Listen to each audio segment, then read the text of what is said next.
Aujourd'hui, dans cette capsule, je vais vous présenter les différents outils d'IAG qui constituent le coffre à outils que les services éducatifs du Centre de services scolaires des découvreurs vous recommandent. Donc, pourquoi il y a autant d'outils?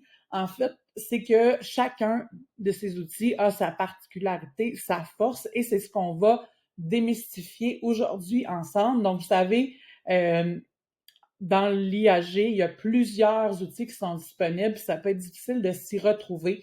Donc, lequel utiliser, pour quelle tâche et dans quel contexte, c'est ce qu'on va explorer aujourd'hui et je vais me servir d'analogie pour vous présenter, pour vous permettre de comprendre rapidement le rôle de chacun. Donc, on commence tout d'abord par ChatGPT, Copilot et Gemini, que je compare à un VUS. Donc, c'est des outils qui sont vraiment très polyvalents. Donc, on les compare à des véhicules utilitaires sport, puisqu'ils peuvent aller un peu partout et s'adapter à une grande variété de tâches. Donc, on peut leur demander de, à la fois, reformuler un texte, générer des idées, générer du texte. On peut aussi demander de générer une image, générer des documents, générer un tableau. Donc, c'est des outils qui sont vraiment très polyvalents. Et ici, sur l'infographie, vous retrouvez le symbole d'institution, puisqu'automatiquement, ici, dans le cas de Copilot, c'est l'outil de Microsoft. Donc, automatiquement, avec votre adresse cssdd.gouv.qc.ca, vous avez votre compte institutionnel. Et ici, Gemini, de son côté, est l'outil de Google. Donc, en vous connectant avec votre compte Google, vous avez automatiquement un compte Gemini et vous êtes prêt à l'utiliser. Donc, ici, c'est vraiment des outils qui nous permettent de faire une grande variété de tâches. Donc, c'est un VUS. Dans le cas de Perplexity, il y a relativement la même structure que les outils que je viens de présenter précédemment. Toutefois, lui, il se spécialise, donc on le compare à un satellite d'information. J'aurais pu aussi mettre un GPS parce que celui-ci, il est vraiment spécialisé et nous permet de trouver des informations fiables, sourcées et à jour, donc incluant de l'actualité. Donc lui, on s'en sert quand on veut vraiment rechercher de l'information, avoir appuyé là, par des sources. Donc, il va vraiment s'appuyer et on aura en référence là, les sources sur lesquelles il s'appuie pour répondre à une question. Donc, Perplexity, c'est le petit satellite, le petit GPS. Ensuite, si je continue ma tournée, quand on regarde Magic School, je le compare celui-ci à un autobus scolaire, puisqu'on peut arriver relativement à faire les mêmes tâches qu'avec ChatGPT, Copilot et Gemini.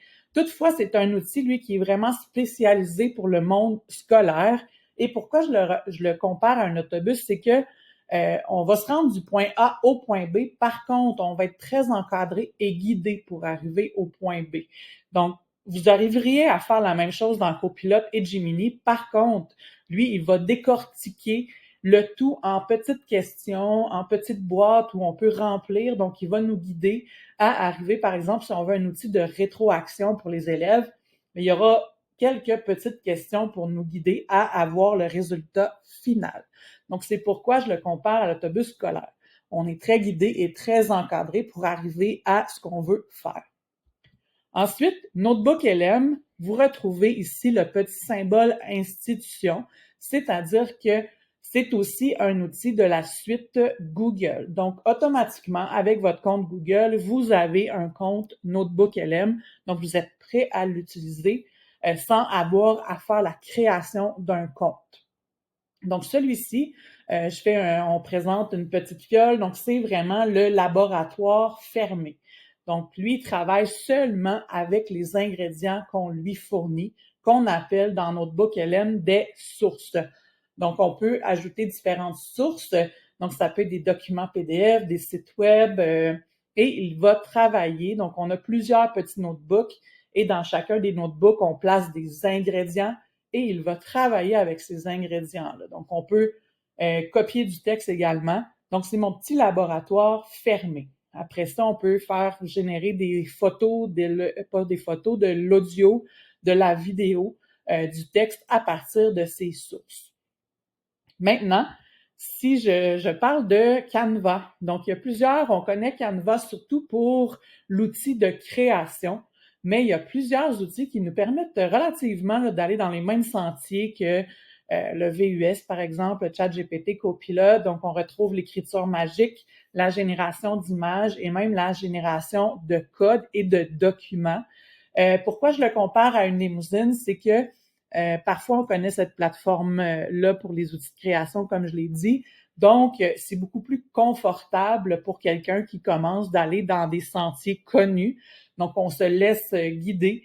Donc, on est déjà dans un environnement connu et là, on peut explorer des outils d'IA, de voir comment ça fonctionne sans aller vers des outils qui sont inconnus. Donc, c'est pourquoi c'est confortable, c'est pourquoi je le compare à une limousine. Maintenant, on va vers des outils un peu plus spécialisés, dont Napkin AI. Celui-ci, donc évidemment, vous ne retrouvez pas le symbole d'institution, donc c'est nécessaire de se créer un compte avec son adresse courriel professionnelle, donc cssdd.gouv.qc.ca. Et lui, je le compare à un studio graphique, donc c'est-à-dire qu'il va schématiser l'information, donc le texte qu'on va lui avoir fourni. Donc, on peut fournir un texte, on peut s'en servir pour faire des tempêtes d'idées, on peut partir d'un texte qu'on a trouvé sur le web et lui, il va transformer ces idées-là en schéma, en organigramme, en carte conceptuelle.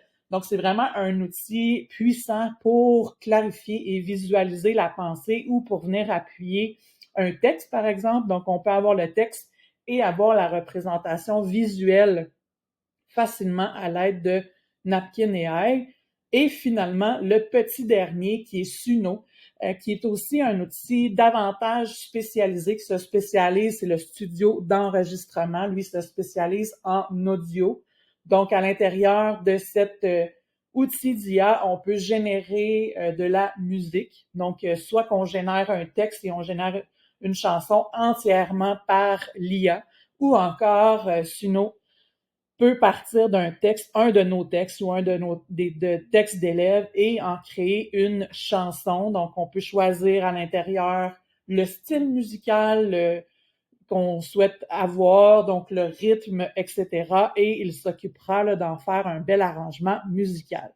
Donc, évidemment, ici, on parle de cet outil dans un contexte pédagogique. Donc, vous pourrez explorer celui-ci dans les différents défis. Donc, comme vous pouvez voir, on a proposé plusieurs outils qui constituent en fait un beau terrain de jeu, un coffre à outils dans lequel vous pouvez naviguer selon le besoin que vous avez. Donc, c'est pas de les utiliser tous en même temps, mais c'est plutôt d'arriver à choisir le bon outil pour la bonne tâche. Donc, dans les prochaines semaines, le prochain mois, vous aurez la chance là, d'expérimenter ces outils un à un. Donc, on va vous donner différents défis à l'intérieur de ceux-ci et on va vous guider pour que vous puissiez expérimenter chacun des outils et voir vraiment quelles sont les forces de ceux-ci. Donc, je vous remercie d'abord d'avoir cliqué sur cette vidéo-là. Donc, merci pour votre curiosité et bonne exploration.